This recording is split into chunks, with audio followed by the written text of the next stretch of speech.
Hello everyone, and welcome to my review for Jujutsu Kaisen Chapter 213. Before we get into this week's review, as always, if you haven't already, definitely be sure to like and subscribe. I'd like to try and hit at least 100 likes on this week's review. Now then, this chapter. Oh man, this chapter. Obviously it's not as shocking as the previous chapter, because the previous chapter totally changed the game. You know, it changed everything. Yuji no longer has to bear the weight of being Sukuna's vessel. All of his wanting to die to get rid of Sukuna thing is not a factor anymore. How is that going to affect Yuji's character? Who knows? Hopefully it will. Hopefully he's not dead. Well, we're going to get into that soon. And then, our wonderful deuteragonist got taken over by, our secondary main antagonist. I would say Sukuna's probably the secondary main antagonist, because Kenjaku's been running the main plot, essentially, whereas Sukuna's mostly just been kind of an observer. He's kind of been sitting in the back row. Actually, he kind of has front row seats for a lot of it, because he's in Yuji's mind. Actually, no, Yuji really hasn't been at the forefront at a lot of the really important stuff as of late. Or, prior to this. There was Shibuya. That was pretty much the extent of Yuji's interaction directly with the really important stuff. We've mostly had other people dealing with that. Stuff directly relating to Kenjaku. But Sukuna's always been there. Sukuna is Yuji's main antagonist, I would say. Yeah, so his plan, which is not really a plan, it's more so an idea. Megumi is a person that has a lot of potential, and he has a really strong curse technique. But if I transfer over to him now, he may be able to suppress me, and he may serve as a cage just like Yuji does, and I may not be able to do anything. So I need to take over his body the moment his soul shatters, when he is under more emotional duress than he's ever been in his entire life.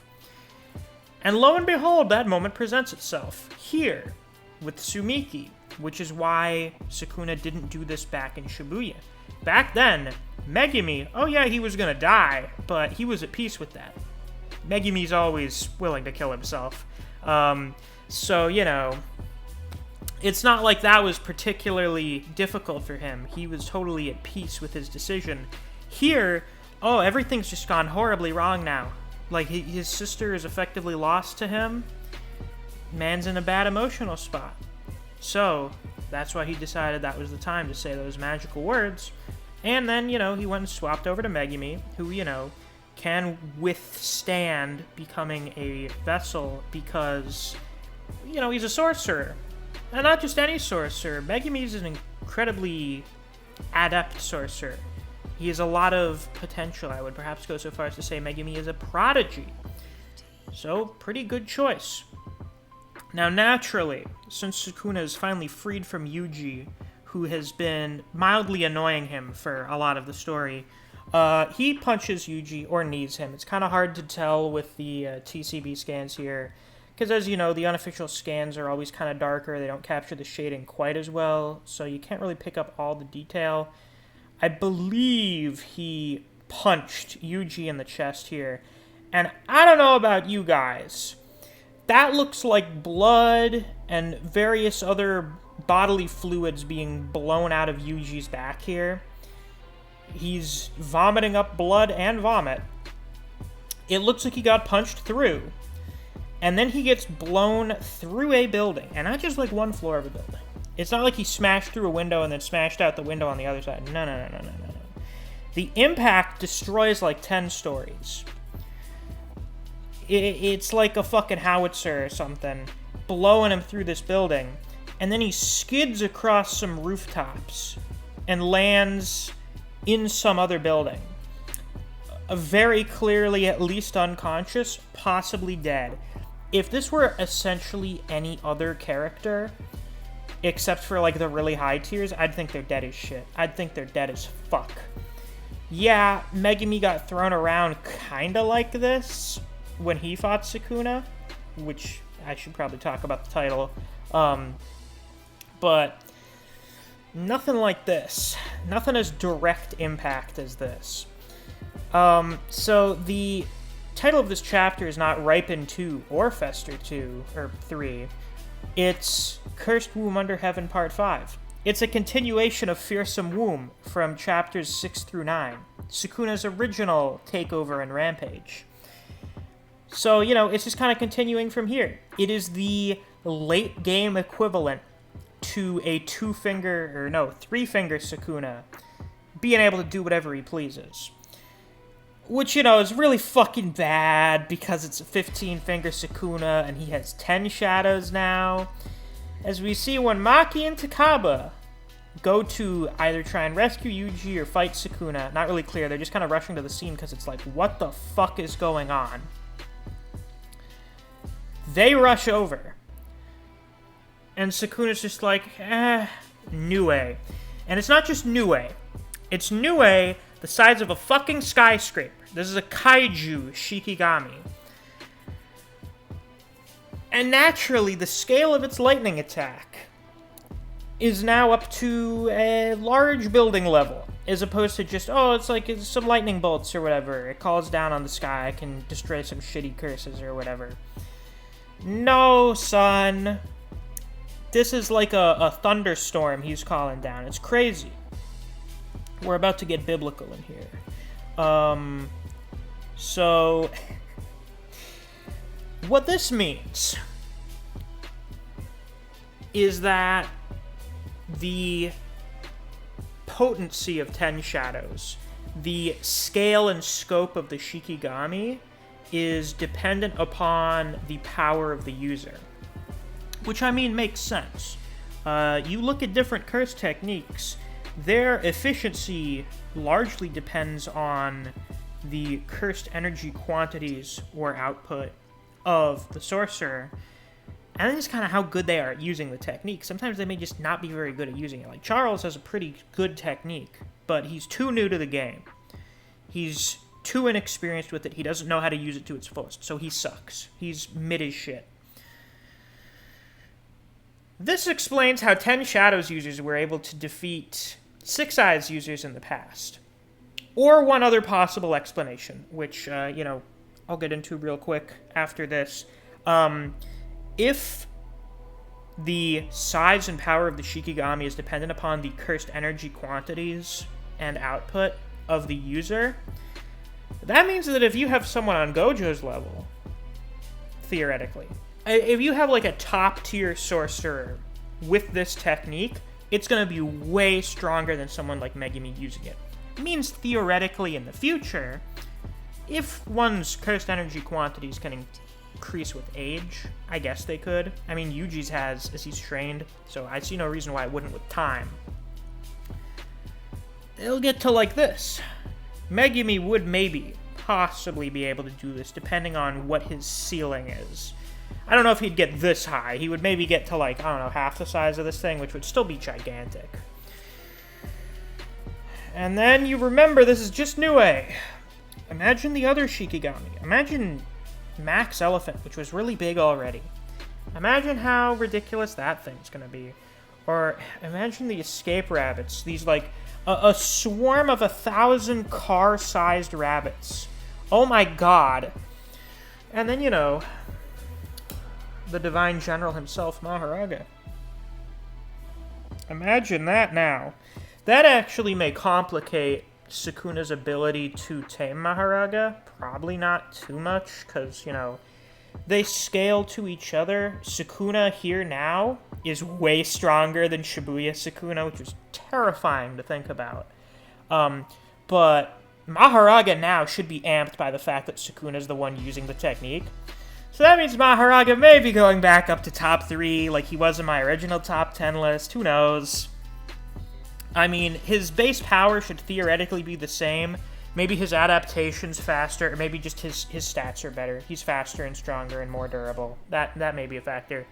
And, probably the size of a building as well. That's probably a safe assumption. So yeah, the scale of 10 Shadows is way higher than we thought it could be. And then, there was something a person brought up that I hadn't considered before. how a 10 Shadows user can kill a Limitless user.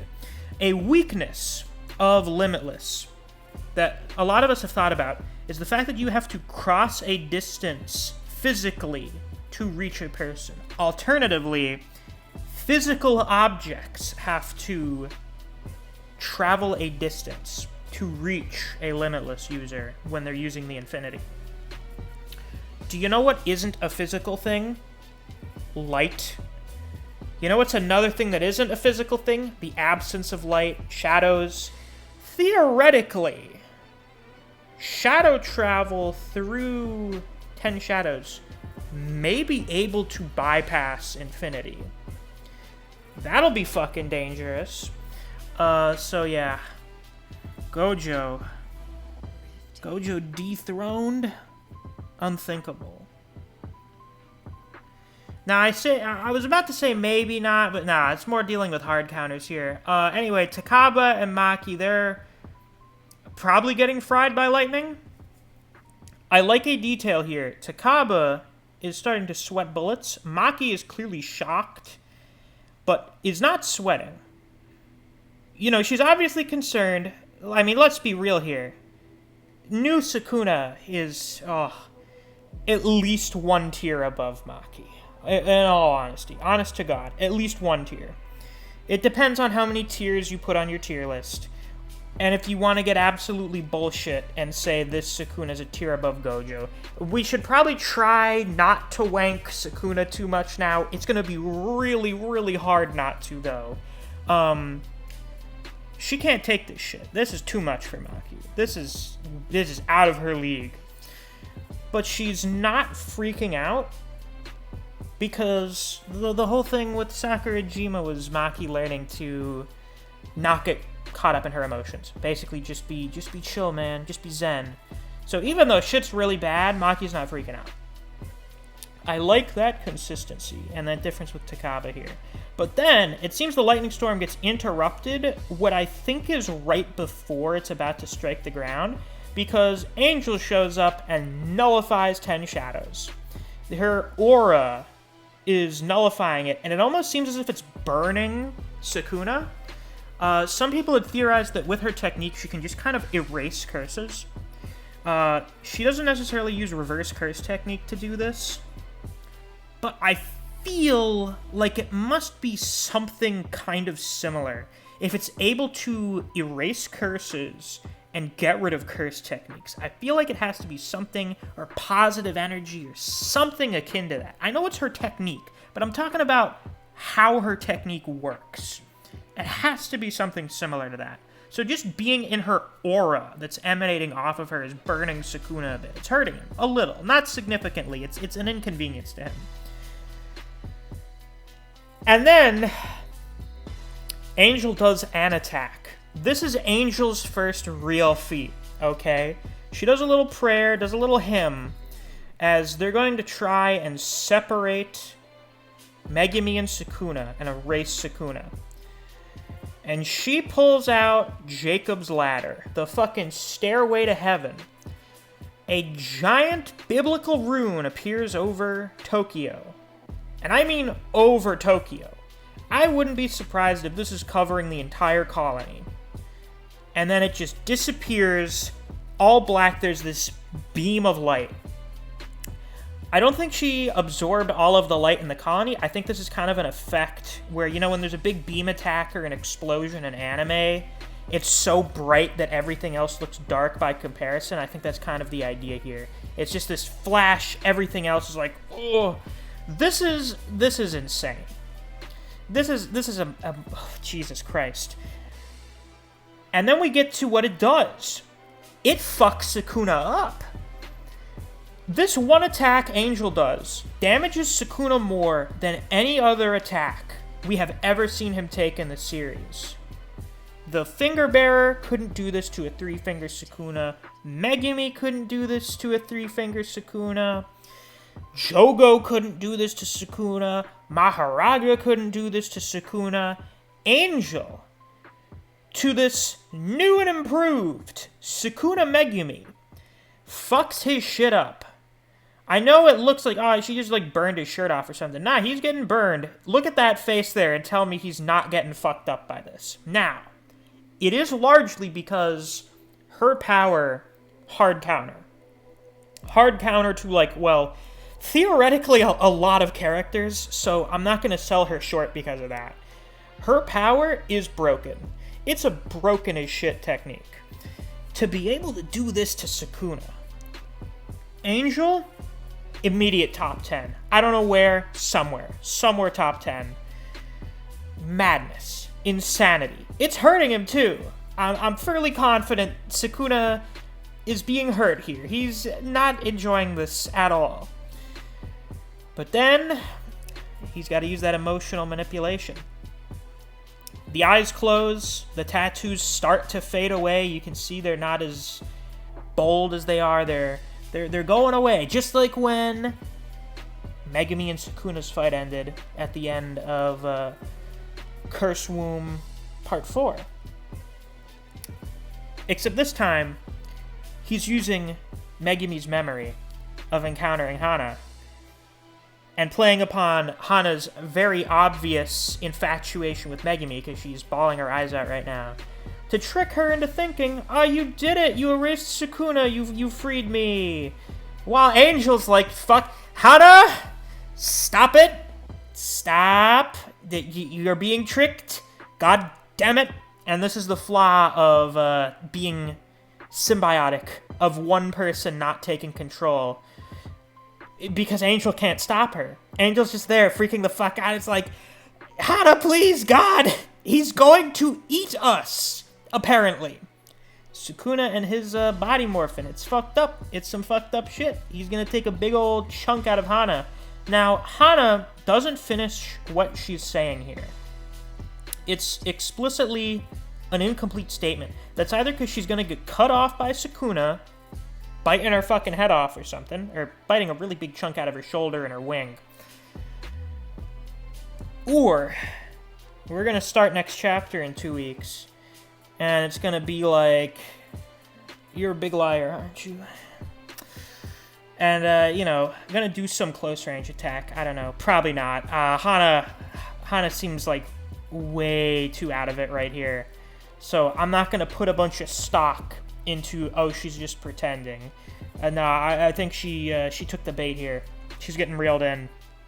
So somebody's gonna have to save her if they can. Probably Maki. I think Maki's the only one here right now that's got the kind of speed to pull that off.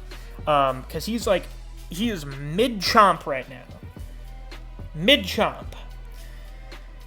It's bad, man. Now, why the bite? Why go for the bite? Well, there was that theory a long time ago that Sukuna collects curse techniques by eating people. That's why he's a cannibal. Maybe he just collects curse energy in general by eating people. And, then he stores his curse techniques in his tattoos. So it's possible that right now he's trying to take Angel's technique. Maybe eat Angel in general, which would be really... So, he's already broken. He's already busted as fuck. And then he gets curse technique nullification. That's when Sukuna becomes literally unstoppable. Like, there is literally not a single force on Earth that can stop Sukuna if he acquires that technique. That's how dire the situation is now. Everything's just getting worse and worse and worse. How do we get out of this? Well, we can't really... I'm trying to think of it. I have no idea. I have no idea how we're supposed to get out of this, man. Like, Maki saves Hana, maybe. And then it's like, what now? What do we do now? How are we supposed to escape? Takaba, I don't know what Takaba could possibly find funny about this situation. He must be as terrified as we are. Because Takaba doesn't even think he's that strong, honestly. Like, he'll see Sukuna. He'll get one whiff of the spiritual pressure coming off of him, and he's gonna be like, there is not shit funny about this, man. There isn't a single comedic thing about this whole goddamn situation. We're gonna die. Credit to Gege for making a situation that feels so hopeless. Like, oh my god, man. it's just done. It's over. I don't know what, like, maybe Yorozu's like, oh, Sukuna, you're already here. Well, that was easy. That could happen too, I suppose. And that's really it. Like, they're so limited with what they can do. It may boil down to something like, okay, we save Hana. Hana, we need to get the fuck out of here. We need to find the origin point for the barrier. You need to destroy it. That lets us get out of here, and then it also frees Sukuna to go anywhere, which is bad, but that may be the trade-off that'll have to be made. Go get literally everyone else. Literally everyone. And then, y'all pray. Just pray. Oh, and free Gojo. Who knows? Maybe Kenjaku's plan is a good thing now. If Kenjaku's still gonna make the super mega curse thing, maybe that's one of the only things that can fight Sukuna now. And Kenjaku himself is one of the very few people that can fight Sukuna. Sukuna definitely loses to the Sukuna, that's just Sukuna? Kenjaku. Kenjaku, like, super loses to this. I don't give a shit how much planning he's done, how many super cracked cursed spirits he has in his back pocket. He can fight this Sukuna. He's not beating him. He can give him a hell of a fight. He'll give him a real high-diff fight. He's not beating him. Not in a million years can Kenjaku solo Sukuna now. I don't believe it. I don't see the vision. Kenjaku fanboys, I know you're out there. Don't even try me. Don't even try to make the argument to me. Because none of it's convincing. We're seeing it here now. This is the king. He's back. This is the king of curses. The god of the Heian era. Alright? We gotta wait 2 weeks to see what's gonna happen. But, like, this is the belly of the beast portion of the hero's journey for Yuji. Because it's, like, the absolute worst.